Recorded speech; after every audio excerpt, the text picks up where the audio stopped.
우리가 하나님의 제자인가 아닌가 하는 것은 우리의 삶을 보면 압니다. 과연 우리가 예수 그리스도께 무엇을 원하는가, 아니면 우리가 예수 그리스도를 어떻게 대하고 있는가를 보면 제자인지 아닌지 알 수 있죠. 분명히 제자라고 하면 우리의 삶의 모든 것에 관심은 예수께 있어야 되고요. 우리의 삶에 정말 내가 원하고 바라는 것은 그 예수가 주시고 인도하시는 그 길을 가는 것, 그것이 제자의 길이라고 생각합니다. 제자가 아닌 사람들은 주님께 내가 원하는 것을 구하죠.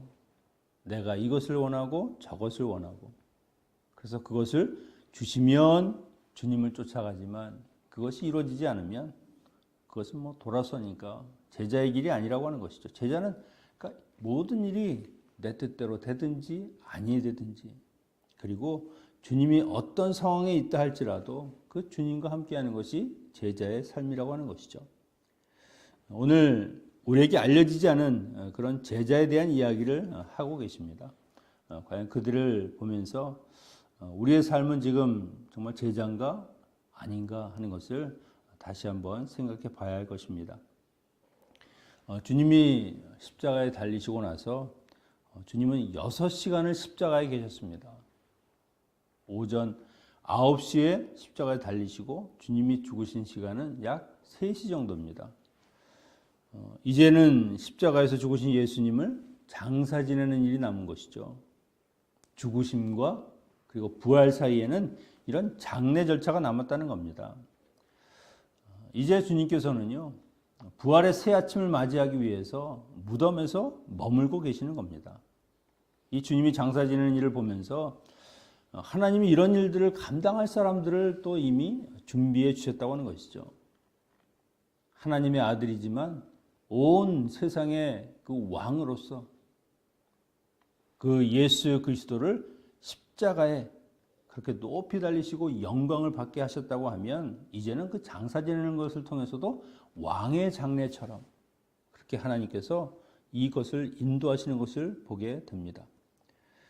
그리고 예수님의 이 고난의 길은요, 그동안 계속해서 이야기한 것이 무엇입니까? 구약에 예언한 그 말씀이 그대로 이루어졌다, 성취되었다. 그러니까 구약의 말씀 하나하나를 다 예수님의 생애와 빗대어서 이야기하는 것을 볼 수 있죠. 굳이 그렇게 성취된 것을 이야기하는 이유가 무엇인가? 다른 것이 아닙니다.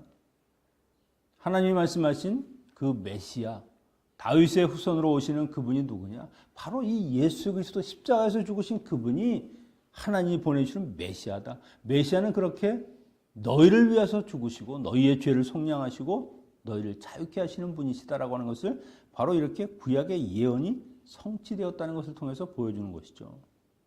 그러니까 사람들은요, 자기의 생각대로 메시아를 정할 것이 아니라 구약에서 얘기한, 말씀이 얘기한 그 메시아를 봐야 되는 겁니다. 아, 정말 이분이 그 다윗이 이야기하고 시몬과 같은 사람들이 이야기했던 그 말씀대로 이루어주신 그 메시아가 맞구나.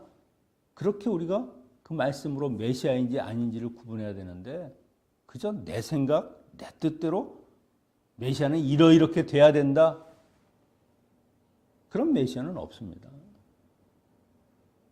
하나님께서는 그 예언의 성취를 통해서 이것이 내 아들이고 내가 너에게 주는 메시아다라고 하는 것을 이야기를 하고 계시는 겁니다. 그러니까 말씀을 아는 사람들은 메시아가 누군지를 알아보지만, 말씀을 모르는 사람은 절대 메시아를 이해하지 못하고 알아보지도 못하죠. 구약 전체를 완전히 외울 수 있는 서기관 같은 사람들도 주님을 몰라본다는 것이 그들이 얼마나 이 말씀이라고 하는 것을 피상적으로, 율법적으로, 행위적으로만 알고 있는가 하는 그런 어리석은 그 믿음을 보여주고 있는 겁니다.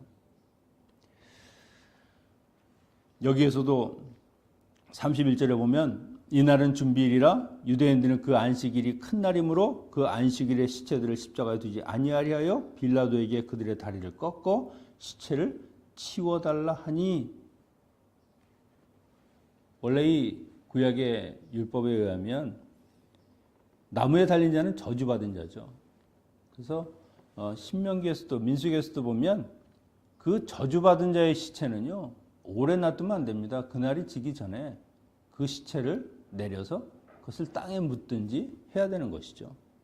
그러니까 저주받은 자의 그 저주는요, 그것이 그대로 있을 때에 하나님 주신 그 기업인 가나안 땅을 오염시키고 더럽혀지게 한다. 그만큼 하나님의 저주를 받은 자가 얼마나 끔찍한가 하는 것을 이야기하는 것이죠. 그래서 여기에 나무에 달린 자, 십자가에 달리신 예수 그리스도도 결국 그날이 지기 전에 그렇게 그 십자가에서 내려와야 된다고 생각하는 것이죠. 그런데 사실 이들의 목적은요, 그런 율법을 따르는 것이 아닙니다. 이제 안식일이 되고 유월절이 되는데 예루살렘 성을 방문하는 사람들이 굉장히 많은 그 큰 날입니다. 큰 날. 이 겹치는 날. 그들이 왔을 때 이 시체를 보고 예수 그리스도 그래도 사람들에게 인기가 있었고 입에 올려내렸던 그 예수 그리스도의 죽으심을 보는 것이 달갑지 않은 거죠. 그러니까 오히려 안식일과 유월절을 거룩하게 지키기 위해서 저 시체들을 내려달라는 겁니다. 내리는 것이 어떤 것입니까? 다리를 꺾는다. 이거는 그냥 꺾는 게 아니에요. 완전히 부서뜨리는 겁니다. 그 다리를 꺾는 이유는 다른 것이 아니죠. 원래 사람은 십자가에 달리면 십자가 밑에는 조그만 나무 발판이 있습니다. 그러면 그걸 의지하고 이 호흡을 할 때는 가슴을 들어 올리거든요. 그리고 내쉴 때는 몸이 내려가고.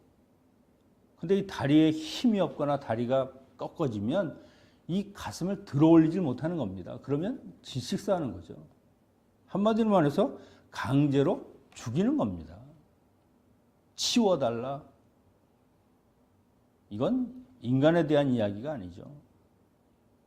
그러니까 우리가 안식일을, 유월절을 좀 거룩하고 좀 모양 있게 지내려고 하니까 저 눈에 거슬리는 것은 제발 좀 치워달라고 하는 겁니다. 그들은 모든 그들의 삶이 위선이고 의식법에 따른다고 하고 율법을 지킨다고 하지만 그저 행위적이고 보이는 것만 따지는 그런 사람들이죠. 보통 십자가상에서는 건장한 남자는 4일, 많게는 6일 정도 간다고 합니다. 로마법은 틀리죠. 시체를 죽어도 내리지 않습니다. 오히려 다른 짐승이 와서 뜯어먹더라도 그것을 그냥 그대로 두어서 얼마나 이 십자가형 너희가 나라를 배반하고 그리고 죄를 짓는 것이 이렇게 참혹한 것이다 하는 것을 오히려 경고하는 것으로 보여주는 겁니다. 그전에는 아마 그냥 그것을 허용했을 겁니다. 그런데 예수 그리스도의 십자가형일 때는 그걸 원치 않는 것이죠. 그런데 병사들이 죄수의 다리를 꺾을 때 예수님의 다리는 꺾지 않았습니다. 왜냐하면 이미 죽었으니까. 그래서 그것을 확인하기 위해서 그 옆구리에 창으로 찔러서 죽었는지 아닌지만 확인하는 겁니다. 이렇게 예수 그리스도의 죽음은요, 확실하고 완전한 죽음이라고 하는 겁니다. 나중에 부활 이후의 사건을 가지고 유대인들이 그거는 죽었다 깨어난 거다, 죽지 않고 그냥 기절했을 뿐이다라고 그렇게 잘못된 이야기들을 하면서 그 예수님의 부활을 그냥 폄하하려고 하는 그런 것이 있습니다만, 여기서 이야기하는 것이 무엇입니까? 완전한 죽음으로 그 모든 하나님의 그 사명을 이루셨고, 그리고 그 죽으심이 하나님께 완전한 제사로 드려졌음을 이야기하고 있는 것이죠. 그것을 본 사람들이 증언을 하고 그 증언을 통해서 정말 예수 그리스도는 유월절 어린 양으로 완전한 제물로 우리를 위해서 죽으셨다 하는 것을 이렇게 기록하고 있는 겁니다. 그래서 시편 34편 20절에 보면 이 말씀이 이루어졌다고 하는 것인데, 그의 모든 뼈를 보호하시며 그 중에서 하나도 꺾이지 아니하도다. 여러분, 완전한 제물, 특별히 출애굽기 12장 46절에 유월절 규례를 이야기하면서 한 집에서 먹되 그 고기를 조금 더 집 밖으로 내지 말고 뼈도 꺾지 말지며 이스라엘 회중이 다 이것을 지킬지니라. 그러니까 유월절 어린 양은요, 뼈가 꺾이면 안 되는 겁니다. 지금 예수님께서는 완전한 대속 제물로 죽으시는 거죠. 그러면 유월절 어린 양처럼 그 뼈가 꺾이지 않는 온전한 제물로 드려져야 되는 것입니다. 지금 그것을 하나님께서 그대로 성취하시고 예수 그리스도가 하나님을 만족해하는, 하나님을 기뻐하고 흡족해하는 그런 제물로 드려졌음을 보여주고 있는 것이죠. 그 병사가 예수님의 옆구리를 창으로 찔렀을 때에 거기에서 물과 피가 흘렀습니다. 이 스가랴 12장 10절에도 보면 그들이 그 찌른 바 그를 바라보고 그를 위하여 애통하리라. 이 군병이 예수님의 이 허리를, 옆구리를 찌를 것이다라고 하는 것을 이미 예언했다는 겁니다. 그리고 이 물과 피가 흘렀다. 피라고 하는 것은 예수 그리스도의 보혈이죠. 우리에게 생명을 주시는 분, 그 피로 우리의 죄를 깨끗하게 속죄하게 하시는 분이 바로 예수 그리스도라는 것이죠. 물은 무엇입니까? 어제 이야기했듯이 목마르다 하는 그 목마르지 않도록 우리의 영원한 생명 영생수를 주시는 그 예수 그리스도.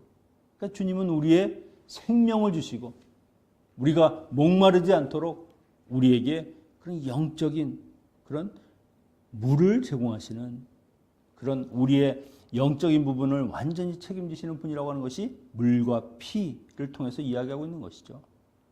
그러니까 예수 그리스도의 죽음은요, 완전한 겁니다. 완전한 제물로 하나님 기뻐 받으시는 제사가 되었고, 그리고 그 죽으심을 통해서 이제는 모든 인간의 그 죄가 그 제물에게 완전히 전가되어서 사하여졌음을 말씀하고 있는 것이죠.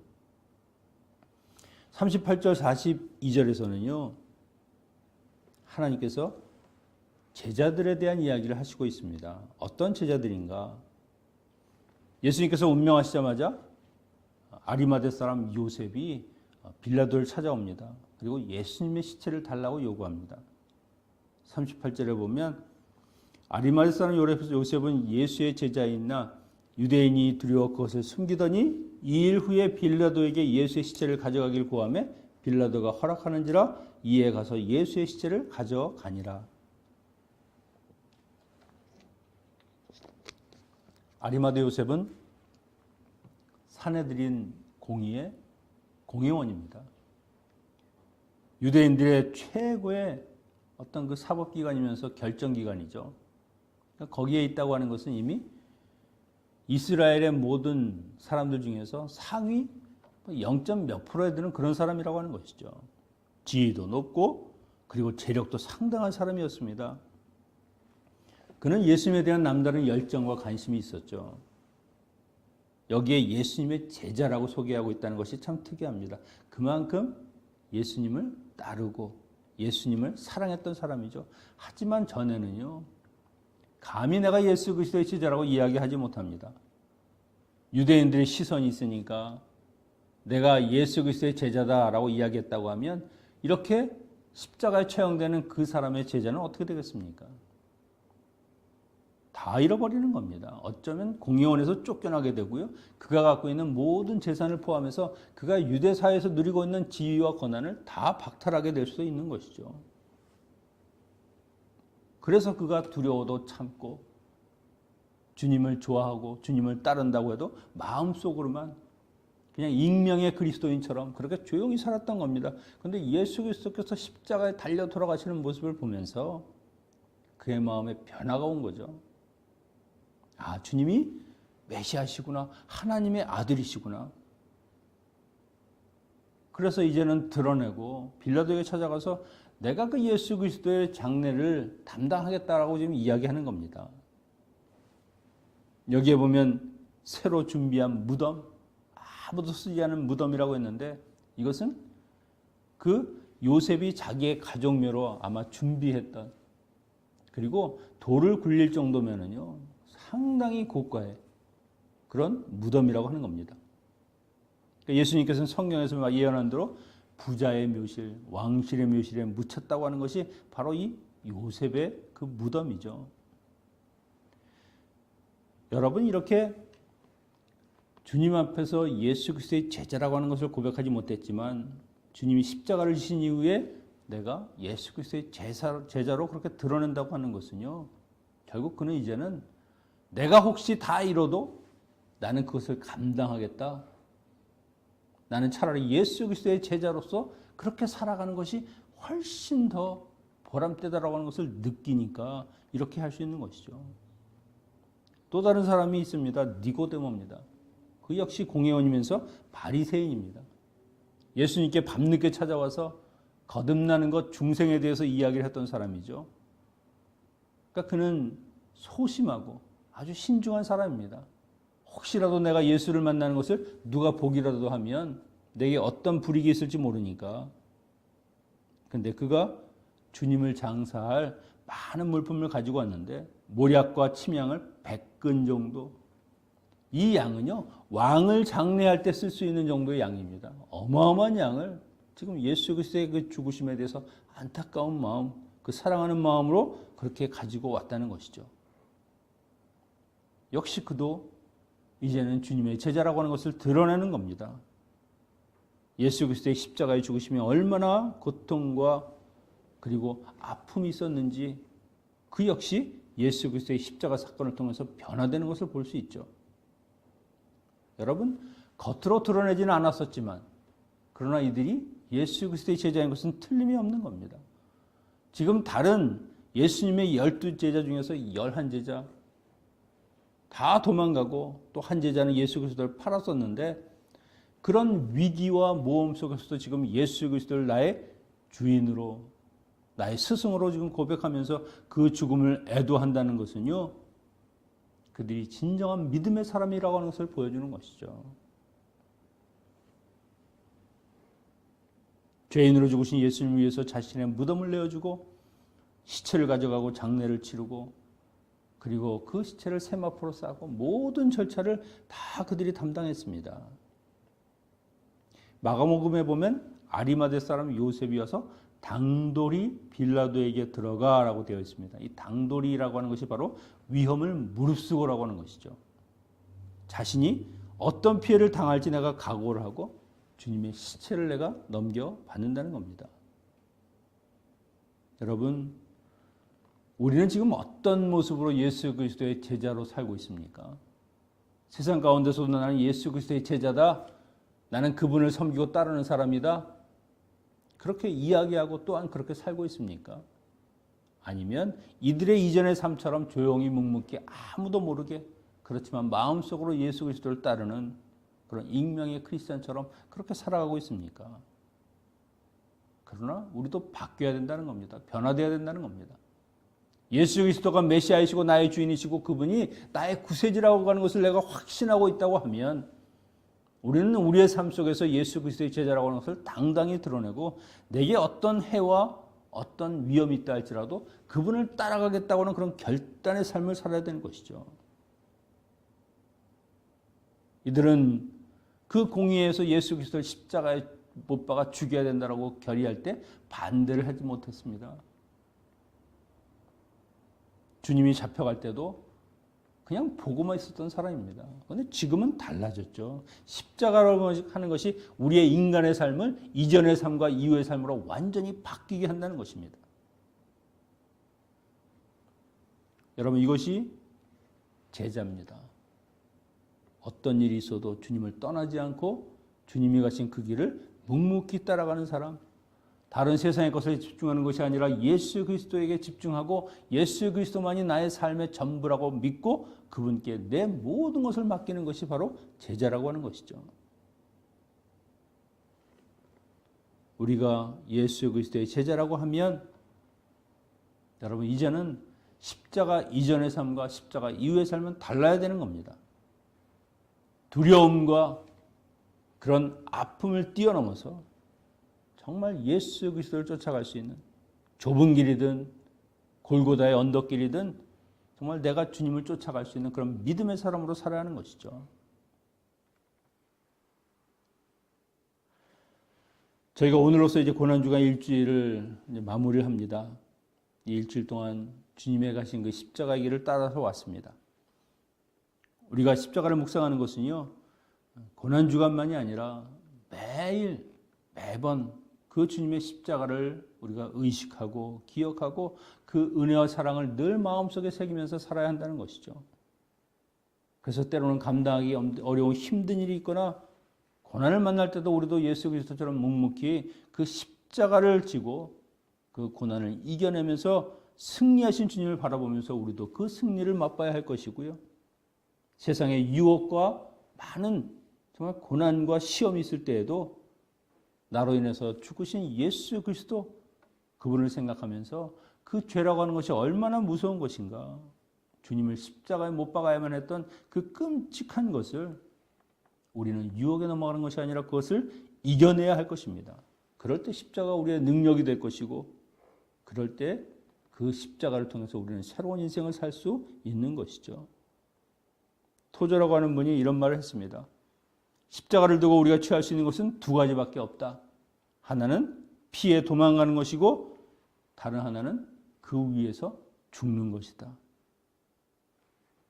우리가 십자가를 통해서 예수 그리스도의 참된 제자로 살아가면서 오직 주님이 가신 그 십자가 길을 쫓아가는 여러분의 능력이 되고 생명이 되는 그런 십자가를 쫓아가는 제자의 삶을 살기를 축원합니다.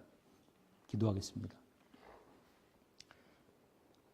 사랑의 아버지 하나님, 당신의 그 사랑과 희생으로 예수 그리스도를 우리에게 귀한 선물로 주시고 우리를 그 사랑의 값으로 사진, 치러진 주의 자녀가 되게 하시니 감사합니다.